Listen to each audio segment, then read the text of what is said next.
सूर्य की स्वर्णिम किरणें उज्जैन नगरी के भव्य राजमहल पर पड़ रही थीं, जिससे पूरा महल दिव्य आभा से दमक रहा था। प्रातःकाल की एक मधुर वायु बह रही थी, जिसमें केवड़े और मोगरे की सुगंध घुली थी।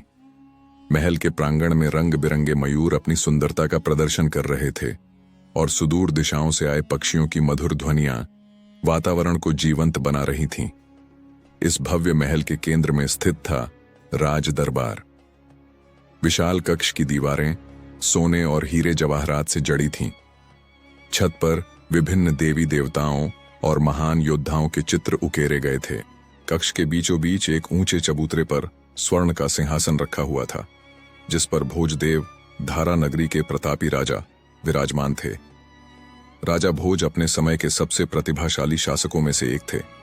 उनका चौड़ा माथा, तेजस्वी आंखें और घनी दाढ़ी उनके व्यक्तित्व को और भी प्रभावशाली बनाती थी। उनके शरीर पर मूल्यवान रत्नों से जड़े वस्त्र और गले में हीरों का हार था। सिर पर स्वर्ण मुकुट चमक रहा था, जिसमें एक बड़ा नीलम अपनी आभा बिखेर रहा था। राजा भोज के दोनों ओर उनके राजदरबारी, मंत्री, सेनापति, विद्वान और कलाकार समुचित दूरी पर बैठे थे। प्रत्येक के वस्त्र उनके पद और स्थिति के अनुरूप थे। महल के चारों ओर सैनिक तैनात थे, जिनके हाथों में चमकती हुई तलवारें थीं। दरबार के बीच में कवि कालिदास खड़े थे, जो राजा भोज के सबसे प्रिय और सम्मानित दरबारी थे। वे एक नया काव्य सुना रहे थे, जिसमें राजा विक्रमादित्य के साहस और न्याय की कहानियां थीं। कालिदास की मधुर वाणी में विक्रमादित्य के पराक्रम और उनके अद्भुत न्याय की गाथाएं सुनकर सभी मंत्रमुग्ध हो रहे थे। और इस प्रकार महाराज विक्रमादित्य ने अपने प्राणों की परवाह किए बिना उस विशालकाय नाग का वध किया, जिसने पूरे गांव को अपना ग्रास बना लिया था।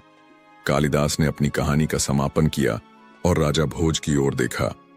सभी दरबारियों ने तालियां बजाईं और वाह वाह के नारे लगाए। राजा भोज भी मुस्कुरा रहे थे, लेकिन उनकी मुस्कान के पीछे कुछ छिपा था, जिसे केवल उनके अंतरंग मित्र कालिदास ही पहचान सकते थे। जब दरबार समाप्त हुआ और सभी लोग चले गए, तो राजा भोज अपने निजी कक्ष में चले गए।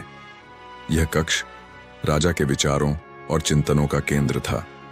कक्ष की दीवारों पर प्राचीन ग्रंथों से भरी अलमारियां थीं और एक कोने में एक छोटा सा मंदिर था, जहां राजा प्रतिदिन पूजा अर्चना करते थे। कालिदास उनके पीछे पीछे आए। महाराज, आज आप कुछ विचलित से प्रतीत हो रहे हैं, उन्होंने पूछा। राजा भोज ने गहरी सांस ली और खिड़की से बाहर देखते हुए कहा, कालिदास, तुम्हारी नजर से कुछ नहीं छिपता। हाँ, मैं विचलित हूं। तुम्हारी कहानियां सुनकर, विक्रमादित्य के बारे में सुनकर मुझे लगता है कि मैं अपने पूर्वजों की विरासत को पूरा नहीं कर पा रहा हूं। कालिदास ने राजा के पास आकर कहा, महाराज, आप न्यायप्रिय और प्रजावत्सल हैं। आपके शासन में प्रजा सुखी है। ऐसी क्या बात है जो आपको इस प्रकार विचलित कर रही है? राजा भोज ने अपनी महल की खिड़की से उज्जैन की ओर देखा, जो एक समय विक्रमादित्य की राजधानी थी। कालिदास, हम सब राजा विक्रमादित्य की कहानियां सुनते आए हैं। उनकी न्यायप्रियता, साहस और बुद्धिमत्ता की गाथाएं सुनकर मन में सवाल उठता है, क्या मैं कभी उनके जैसा बन पाऊंगा? क्या मेरे शासन को भी इतिहास में स्वर्णिम अक्षरों में लिखा जाएगा? कालिदास समझ गए कि राजा के मन में क्या चल रहा है। वे मुस्कुराए और बोले, महाराज, आप एक महान शासक हैं। विक्रमादित्य के गुणों का अनुसरण करना सराहनीय है, पर आपकी अपनी विशेषताएं भी हैं। विक्रमादित्य का युग अलग था, आपका युग अलग है। प्रत्येक राजा का अपना समय और अपनी चुनौतियां होती हैं। राजा भोज ने कालिदास की बात सुनी, लेकिन उनके मन का संशय दूर नहीं हुआ। कालिदास, मैं जानता हूं कि तुम मेरा उत्साह बढ़ाने की कोशिश कर रहे हो, लेकिन सच्चाई यह है कि हम जितना भी प्रयास करें, विक्रमादित्य के स्तर तक पहुंचना बहुत कठिन है। उनका शासनकाल स्वर्णिम युग था।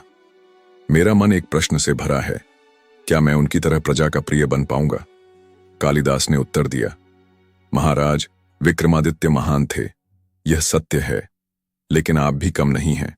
आपके शासन में कला, साहित्य और विज्ञान का विकास हुआ है। आपकी प्रजा आपसे प्रेम करती है।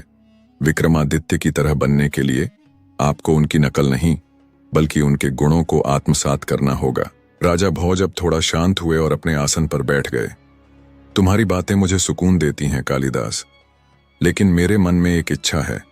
काश मैं विक्रमादित्य के बारे में और अधिक जान पाता, उनके जीवन के रहस्यों को समझ पाता। इसी बातचीत के बीच राजदूत ने प्रवेश किया। महाराज, क्षमा करें इस व्यवधान के लिए, लेकिन एक महत्वपूर्ण समाचार है। राजा भोज और कालिदास दोनों की नजरें राजदूत पर टिक गईं। क्या समाचार है? बोलो, राजा भोज ने आदेश दिया। राजदूत ने घुटने टेके और कहा, महाराज, राजमहल के उत्तरी भाग में खुदाई के दौरान एक अद्भुत खोज हुई है। मजदूरों को महल के नीचे एक गुप्त कक्ष मिला है, जिसमें एक भव्य सिंहासन है, जिस पर 32 मूर्तियां स्थापित हैं। कालिदास भी आश्चर्यचकित थे। महाराज, अगर यह वास्तव में विक्रमादित्य का सिंहासन है, तो यह एक अद्भुत खोज है। कहा जाता है कि उस सिंहासन पर केवल वही व्यक्ति बैठ सकता है जिसमें विक्रमादित्य जैसे गुण हों। राजा भोज के चेहरे पर उत्साह की एक लहर दौड़ गई। उन्होंने तुरंत आदेश दिया, मैं स्वयं जाकर देखना चाहता हूं। तुरंत सब तैयारियां करो। सभा में उत्साह की लहर दौड़ गई। मंत्री, सेनापति और अन्य दरबारी एक दूसरे से बातें करने लगे। यह खबर जैसे किसी चमत्कार से कम नहीं थी। उसी दिन राजा भोज ने उस सिंहासन को दरबार में लाने का आदेश दिया। राजा के आदेश पर कई मजबूत सेवक और शिल्पकार उस गुप्त कक्ष में गए, जहां वह अद्भुत सिंहासन पड़ा था। कक्ष की दीवारें सदियों पुरानी थीं और उन पर विभिन्न प्रकार के चित्र और मूर्तियां उकेरी गई थीं। कक्ष के मध्य में एक ऊंचे चबूतरे पर वह सिंहासन रखा था, जिसकी चमक सूरज की तरह थी। सिंहासन को देखते ही सभी लोग मंत्रमुग्ध हो गए। उसकी अद्भुत कारीगरी और भव्यता देखकर सभी के मुंह से एक साथ वाह निकल गया। सिंहासन सोने, चांदी और रत्नों से जड़ा हुआ था और उसके आधार पर 32 मूर्तियां थीं, प्रत्येक एक अलग मुद्रा में, एक अलग कहानी कहती हुई। बड़ी सावधानी से उन्होंने सिंहासन को उठाया और राजदरबार में लाया। जब सिंहासन को राजदरबार में लाया गया तो पूरा दरबार रोशनी से जगमगा उठा। सिंहासन की चमक इतनी तेज थी कि उससे निकलने वाली किरणें दरबार के हर कोने को प्रकाशित कर रही थीं। राजा भोज ने अपने मंत्रियों और सलाहकारों को बुलाकर पूछा, क्या कोई जानता है कि यह सिंहासन यहां कैसे आया? एक बुजुर्ग मंत्री, जो राज्य के इतिहास के विशेषज्ञ थे, आगे आए और कहा, महाराज, जैसा कि पुराने ग्रंथ बताते हैं, विक्रमादित्य का यह सिंहासन उनके वंश के अंत के बाद गायब हो गया था। कुछ कहानियों के अनुसार उसे भूमि में दफना दिया गया था ताकि कोई अयोग्य व्यक्ति उस पर न बैठ सके। यह शायद हमारे पूर्वजों द्वारा यहीं छिपा दिया गया होगा। राजा भोज के मन में उत्साह और उत्सुकता की भावनाएं उमड़ पड़ीं। यदि यह वास्तव में विक्रमादित्य का सिंहासन है, तो यह हमारे राज्य के लिए एक अमूल्य धरोहर है। इसे राज सिंहासन के रूप में स्थापित किया जाए। इस पर सभी मंत्री और दरबारी एक स्वर में बोले, जय हो महाराज भोज की। राजा भोज ने फैसला किया कि अगले दिन एक विशेष समारोह में वे इस सिंहासन पर विराजमान होंगे। पूरे राज्य में इसकी घोषणा की गई और नगर के सभी नागरिकों को इस समारोह में शामिल होने का निमंत्रण भेजा गया। उस रात भोज अपने महल के प्रांगण में टहल रहे थे। आकाश में तारे टिमटिमा रहे थे और हल्की हल्की हवा चल रही थी। उनके मन में अनेक विचार उमड़ घुमड़ रहे थे। वे विक्रमादित्य के बारे में सोच रहे थे, उनकी महानता, उनका साहस, उनका न्याय और उनकी बुद्धिमत्ता के बारे में। यदि यह सच में विक्रमादित्य का सिंहासन है, उन्होंने मन ही मन सोचा, तो क्या मैं उस पर बैठने के योग्य हूं? यह सवाल उनके मन में घूम रहा था जब वे अपने शयन कक्ष में गए। नींद आने में देर हो रही थी और जब आखिरकार वे सो गए तो उनके सपनों में विक्रमादित्य की छवि उभर आई। एक महान, तेजस्वी और न्यायप्रिय राजा, जिनके सामने वे स्वयं को छोटा महसूस कर रहे थे। अगली सुबह सूर्योदय के साथ ही राजमहल में तैयारियां शुरू हो गईं। सारा महल फूलों और रंग बिरंगे कपड़ों से सजाया गया। दरबार में सुगंधित धूप जलाई गई और संगीतकार अपने वाद्य यंत्रों के साथ तैयार हो गए। सिंहासन को राज दरबार के मध्य में स्थापित किया गया और उसे सोने के तारों से बुने हुए वस्त्रों से सजाया गया। जैसे जैसे समय बीतता गया, दरबार राज्य के प्रतिष्ठित लोगों से भरता गया। राजकुमार, सामंत, महामंत्री, सेनापति, ब्राह्मण, कवि और विद्वान सभी इस अवसर पर उपस्थित होने के लिए आए थे। महल के बाहर आम जनता भी इकट्ठी थी, जो इस ऐतिहासिक क्षण का हिस्सा बनना चाहती थी। निर्धारित समय पर राजा भोज अपने राजसी वस्त्रों में सज धज कर दरबार में आए। उनके सिर पर स्वर्ण मुकुट था जिसमें नीलम और माणिक जड़े थे। उनके गले में मोतियों की माला और हाथों में स्वर्ण कंगन थे। वे अपने हाथ में एक सुंदर जड़ाऊ राजदंड लिए थे जो उनकी राजसी शक्ति का प्रतीक था। राजा भोज दरबार में प्रवेश करते ही सभी लोग खड़े हो गए और जय हो महाराज भोज की किनारे लगाने लगे। राजा ने अपने हाथ से सबको बैठने का इशारा किया और सीधे विक्रमादित्य के सिंहासन की ओर बढ़े। सिंहासन के सामने खड़े होकर राजा भोज ने अपने हाथ जोड़े और प्रार्थना की, हे देवी देवताओं, हे पूर्वजों, हे महाराज विक्रमादित्य, आपके आशीर्वाद से मैं इस सिंहासन पर बैठने जा रहा हूं। मुझे योग्य बनाएं कि मैं आपके पद चिन्हों पर चल सकूं। दरबार में गहरा सन्नाटा छा गया। सभी की नजरें राजा भोज पर टिकी थीं जो अब सिंहासन की ओर बढ़ रहे थे। उन्होंने धीरे धीरे अपना एक पैर सिंहासन पर रखा। अचानक एक अद्भुत घटना घटी। सिंहासन के नीचे स्थित 32 पुतलियों में से एक जीवित हो उठी। यह एक सुंदर स्त्री की मूर्ति थी जिसके हाथ में एक पुस्तक थी। ठहरिए महाराज, पुतली की आवाज पूरे दरबार में गूंज उठी। राजा भोज रुक गए और पूरा दरबार आश्चर्य से स्तब्ध रह गया। सभी के मुंह से एक साथ आश्चर्य की आहा की आवाज निकली। पुतली मुस्कुराई और बोली, महाराज भोज, यह सिंहासन साधारण नहीं है। इस पर केवल वही बैठ सकता है जिसमें विक्रमादित्य जैसे गुण हों। क्या आप विक्रमादित्य के गुणों से परिपूर्ण हैं? राजा भोज ने विनम्रता से कहा, देवी, मैं खुद को विक्रमादित्य के समान नहीं मानता। मैं तो केवल उनके पद चिन्हों पर चलने का प्रयास करता हूं। पुतली ने कहा, आपकी विनम्रता प्रशंसनीय है महाराज, लेकिन मेरा कर्तव्य है कि इस सिंहासन पर बैठने से पहले आपको विक्रमादित्य के गुणों के बारे में बताऊं। मैं आपको राजा विक्रमादित्य की एक कहानी सुनाऊंगी। उसके बाद आप स्वयं निर्णय कीजिएगा कि क्या आप इस सिंहासन पर बैठने के योग्य हैं। राजा भोज सम्मानपूर्वक सिंहासन से हट गए और एक स्वर्ण आसन पर बैठ गए जो उनके लिए रखा गया था। मैं सुनने को तैयार हूं देवी। मेरे लिए विक्रमादित्य की गाथाएं सुनना सौभाग्य की बात है। पूरा दरबार अब पुतली की ओर मुड़ गया, जैसे सभी लोग एक साथ सांस रोके उसकी बातें सुनने के लिए उत्सुक थे। पुतली ने अपनी कहानी शुरू की। यह बात उस समय की है जब महाराज विक्रमादित्य अब भी नवयुवक थे। एक बार जब वसंत ऋतु का आगमन हुआ, उज्जैन नगरी में एक भयंकर बाढ़ आई। महानदी का जल इतना उफन गया कि उसने तटों को तोड़ दिया और नगर की ओर बढ़ने लगा। नदी के किनारे बसे गांव में हाहाकार मच गया। लोग अपना घर बार छोड़कर भागने लगे। विक्रमादित्य, जो उस समय अपने महल में थे, ने यह समाचार सुना। बिना एक क्षण गंवाए वे अपने घोड़े पर सवार होकर गांव की ओर दौड़ पड़े।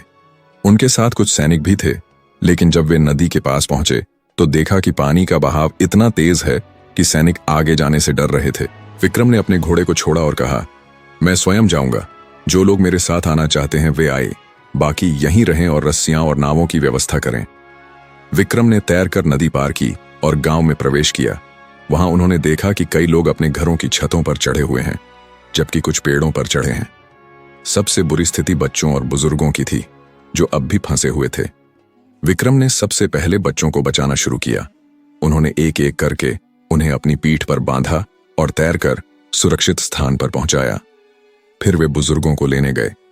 इस प्रकार दिन भर विक्रम लगातार लोगों को बचाते रहे, बिना थकावट या भय दिखाए। सूर्यास्त के समय, जब वे अपने आखिरी बचाव अभियान पर थे, अचानक एक विशाल लकड़ी का टुकड़ा बहकर आया और उनके सिर पर लगा। विक्रम घायल हो गए और उनके सिर से खून बहने लगा, लेकिन उन्होंने अपनी पीठ पर बैठे बच्चे को नहीं छोड़ा। अपने घाव की परवाह किए बिना वे तैरते रहे और बच्चे को सुरक्षित स्थान पर पहुंचाया। जब बाढ़ का पानी उतरा तो पता चला कि विक्रम ने अकेले ही 50 से अधिक लोगों की जान बचाई थी। उनके शरीर पर चोटों के निशान थे, लेकिन उनके चेहरे पर संतोष की मुस्कान थी। जब राजा, जो उस समय विक्रम के पिता थे, ने यह सुना तो वे गर्व से भर गए। उन्होंने विक्रम से पूछा, बेटे, तुमने अपने प्राणों की परवाह क्यों नहीं की? विक्रम ने उत्तर दिया, पिताजी, एक शासक के लिए प्रजा ही सबसे बड़ा धन होता है। यदि प्रजा सुरक्षित नहीं है तो राज्य किस काम का? मेरा जीवन तब तक सार्थक नहीं है जब तक मैं अपनी प्रजा की सेवा नहीं करता। मेरे शरीर पर पड़े ये घाव मेरे लिए गौरव के चिन्ह हैं, क्योंकि ये मुझे याद दिलाते हैं कि मैंने अपने कर्तव्य का पालन किया है। राजा की आंखें भर आईं। उन्होंने अपने पुत्र को गले लगाया और कहा, तुम ही मेरे सच्चे उत्तराधिकारी हो विक्रम। तुम में वे सब गुण हैं जो एक आदर्श राजा में होने चाहिए। मुझे विश्वास है कि जब मैं नहीं रहूंगा तो तुम इस राज्य को न्याय और प्रेम से चलाओगे। और सचमुच जब विक्रम राजा बने तो उन्होंने अपने प्राणों की परवाह किए बिना हमेशा प्रजा के हित में कार्य किया। चाहे युद्ध का मैदान हो या फिर प्राकृतिक आपदा, विक्रमादित्य हमेशा सबसे आगे रहते थे अपने लोगों की रक्षा के लिए। पुतली ने अपनी कहानी समाप्त की और राजा भोज की ओर देखा। पूरा दरबार मौन था, सभी लोगों की आंखें नम थीं। विक्रमादित्य के साहस और त्याग की यह कहानी उनके हृदय को छू गई थी। राजा भोज ने भावुक होकर कहा, धन्य है महाराज विक्रमादित्य, उनके जैसा साहस और त्याग इस युग में दुर्लभ है। पुतली ने पूछा, महाराज भोज, क्या आपने कभी ऐसा साहस दिखाया है? क्या आप अपने प्राणों की परवाह किए बिना प्रजा के लिए स्वयं को खतरे में डाल सकते हैं? राजा भोज सोच में पड़ गए। उन्होंने अपने जीवन के बारे में सोचा। वे निश्चित रूप से एक अच्छे शासक थे, लेकिन क्या उन्होंने कभी विक्रमादित्य जैसा साहस दिखाया था? क्या वे अपने प्राणों की परवाह किए बिना प्रजा के लिए इस तरह से आगे आए थे? पूरे दरबार की नजरें उन पर टिकी थीं। राजा भोज ने सोचा और फिर विनम्रता से कहा, देवी, मुझे स्वीकार करना होगा कि मैंने कभी भी विक्रमादित्य जैसा महान साहस नहीं दिखाया। मैं एक न्यायप्रिय शासक हूं, लेकिन विक्रमादित्य का स्तर अभी मुझसे बहुत दूर है। पुतली मुस्कुराई, महाराज, आपकी ईमानदारी और विनम्रता प्रशंसनीय है। एक अच्छे शासक का पहला गुण यही है कि वह अपनी कमियों को पहचाने और उन्हें दूर करने का प्रयास करे। आपको विक्रमादित्य के गुणों को जानने का अवसर मिलेगा और तब आप निर्णय लेंगे कि आप इस सिंहासन पर बैठने के योग्य हैं या नहीं। राजा भोज ने माथा झुकाया और कहा, मैं आपकी बातों से सहमत हूं देवी।